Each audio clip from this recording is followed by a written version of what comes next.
IPL 2026 போட்டியின் 53வது மேட்ச்ல Lucknow super giants அணி சென்னை சூப்பர் கிங்ஸ் அணிக்கு சவால் மிக்க 204 ரன்கள் டார்கெட் வச்சிருக்காங்க. இன்னைக்கு மே 10 ஞாயிற்றுக்கிழமை சென்னையில இருக்கிற நம்ம எம்.ஏ. சிதம்பரம் ஸ்டேடியம்ல நடந்த இந்த மேட்ச்ல Chennai super Kings captain Ruturaj Gaikwad toss ஜெயிச்சு பவுலிங் எடுத்ததுக்கு அப்புறம் லக்னோ சூப்பர் ஜெயன்ட்ஸ் அணி 8 விக்கெட் இழப்புக்கு 203 ரன்கள் எடுத்திருக்காங்க.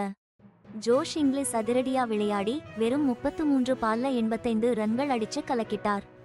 இதில் 10 பவுண்டரிகள் 6 சிக்சர்கள் அடங்கும். இது டீமோட ஸ்கோருக்கு ஒரு பெரிய பூஸ்டா இருந்துச்சு. ஷபாஸ் அகமதும் இன்னிங்ஸ் கடைசில 25 பால்ல அவுட் ஆகாம 43 ரன்கள் அடிச்சு ரொம்ப சப்போர்ட் பண்ணார். விக்கெட் டக்குன்னு விழுந்தாலும் ஒரு நல்ல ஸ்கோரை லக்னோவுக்கு உறுதி பண்ணார்.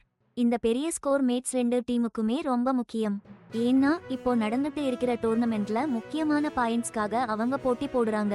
சூப்பர் ஜெயன்ட்ஸ் அணி இப்போ 10 மேட்ச்ல 6 பாயிண்ட்ஸ் வாங்கி 10வது இடத்துல இருக்கு. அதனால ஐபிஎல் 2026 பாயிண்ட்ஸ் டேபிள்ல மேல வர அவங்களுக்கு இந்த மேட்ச்ல ஜெயிக்கிறது ரொம்ப முக்கியம். சூப்பர் கிங்ஸ் டீம் 10 மேட்ச்ல 10 பாயிண்ட்ஸோட 6வது இடத்துல இருக்காங்க. அவங்களும் பிளே ஆஃப் இடத்தை உறுதி பண்ணவும் இந்த மொமெண்டத்தை மெயின்டெயின் பண்ணவும் ஆர்வமா இருக்காங்க. லக்னோ அணியோட இன்னிங்ஸ் ரொம்பவே அதிரடியா ஆரம்பிச்சது. முக்கியமா ஜோஷ் இங்கிலீஷ் பட்டையை கிளப்பினதுதான் காரணம்.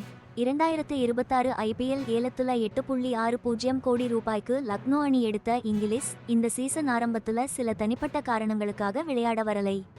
ஆனா அணிக்கு வந்ததுக்கப்புறம் அவர் எவ்வளவு பெரிய சொத்துங்கிறத நிரூபிச்சுட்டாரு.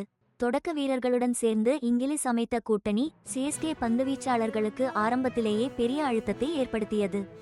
ஆனா சென்னை சூப்பர் கிங்ஸ் விடாமுயற்சியோட விளையாடி மத்திய ஓவர்கள்ல சிறப்பா மீண்டு வந்தாங்க.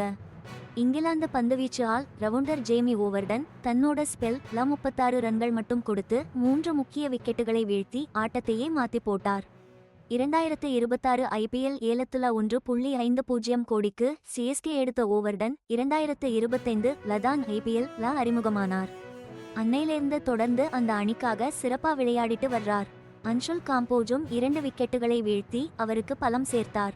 இதன் மூலம் லக்னோவோட அதிரடியான ஆரம்பத்துக்கு பிறகு அவங்க ரன் ரேட்டை கணிசமாக குறைச்சாங்க. லக்னோ கேப்டன் ரிஷப் பந்தும் களமிறங்கி மத்திய வரிசையின் சறுக்கலுக்கு பிறகு இன்னிங்ஸை மீண்டும் கட்டமைக்க முயற்சி செய்தார். லக்னோ அணியில் நிக்கோலஸ் பூரன், அக்ஷத் ரகுவன்ஷி போன்ற மற்ற முக்கியமான வீரர்களும் இருந்தாங்க. 21 கோடி ரூபாய்க்கு லக்னோ தக்க வச்ச பூரன் அணியோட பேட்டிங் வரிசைக்கு ஒரு ஆணிவேரா இருந்துட்டு வர்றார். 2.20 கோடி ரூபாய்க்கு லக்னோ வாங்குன ரகுவன்ஷியும் 2026 லதான் ஐபிஎல் அறிமுகமானார். லக்னோ அணியின் மற்றொரு வீரரான ஹிம்மத் சிங்கும் 2026 சீசனுக்காக தக்கவைக்கப்பட்டார். சென்னை சூப்பர் கிங்ஸ் 204 ரன்களை துரத்த ஆரம்பிச்சதும் தொடக்க ஆட்டக்காரர்களான சஞ்சு சாம்சன், ருதுராஜ் கெய்வாட் களமிறங்கினாங்க. சிஎஸ்கே அணிக்கு டிரான்ஸ்ஃபர் ஆகி வந்த சஞ்சு சாம்சனும் அணியின் கேப்டனான ருதுராஜ் கெய்வாட்டும் இந்த பெரிய ரன் சேசிங்குக்கு ஒரு நல்ல துவக்கம் கொடுக்கணுங்கிற பெரிய பொறுப்புல இருக்காங்க.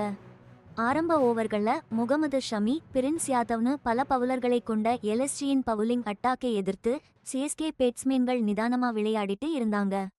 சென்னை அணிக்கு 2026 ஏலத்துல 2 கோடி ரூபாய்க்கு சிஎஸ்கே வாங்கின வெஸ்ட் இண்டீஸ் சுழற்பந்து வீச்சாளர் அகில் ஹோசைன் பவுலிங் யூனிட்ல ஒரு முக்கியமான பவுலரா இருக்கார். அவரோட மேட் ஹென்றி, டிவால்ட் பிரவிஸ் இவங்களும் 2026 சீசனுக்கான அணியில இருக்காங்க. இந்த மேட்ச் ஐபிஎல் 2026 பிளே ஆஃப் சுற்றுக்கு பெரிய தாக்கத்தை ஏற்படுத்தும். சன்ரைசர்ஸ் ஹைதராபாத் அணி இப்போதைக்கு 14 புள்ளிகளோட பாயிண்ட்ஸ் டேபிள்ல முதல் இடத்துல இருக்கு. அவங்களுக்கு அடுத்து குஜராத் டைட்டன்ஸ் அணியும் 14 புள்ளிகளோட இருக்கு. பஞ்சாப் கிங்ஸ் 13 புள்ளிகள், ராயல் சேலஞ்சர்ஸ் பெங்களூரு 12 புள்ளிகளோட இருக்காங்க. சென்னை சூப்பர் கிங்ஸ் அணி 10 புள்ளிகளோட முதல் 4 இடங்களுக்கு வெளியே இருக்கு. ஆனா லக்னோ சூப்பர் ஜெயன்ட்ஸ் அணி பாயிண்ட்ஸ் டேபிள்ல கடைசி இடத்துல இருந்து முன்னேற ஒரு பெரிய மாற்றம் தேவை.